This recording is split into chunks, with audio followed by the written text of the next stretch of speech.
Advice নিয়ে দুইটা শব্দ আছে, খুবই কনফিউজিং। একটা শব্দের শেষে সি আর একটা শব্দের শেষে এসি। এই দুইটা পার্থক্যের মধ্যে বেসিক বিষয়টা কি? এই দুইটা শব্দ দেখতে একই রকম হইলেও এই দুইটা শব্দ টোটালি ডিফারেন্ট। অ্যাডভাইস সি যখন, তখন হচ্ছে এটা নাউন, আর অ্যাডভাইসের শেষে যখন এসি থাকে তখন সেটা হচ্ছে verb. I will follow my father's advice, I will follow our teachers advice, I will follow your advice. এখানে অ্যাডভাইস শব্দটা নাউন হিসেবে ব্যবহার করা হয়েছে। The teacher advised the students to solve the math, he advised me to follow the rule when I drive the car in the road.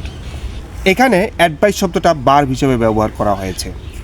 তাহলে advice শব্দটা আমরা noun হিসেবে যখন ব্যবহার করব তখন হবে অ্যাডভাইস সি দিয়ে, ADVICE। আর যখন অ্যাডভাইসটা ভার্ব হিসেবে ব্যবহার করা হবে তখন হবে ADVISE।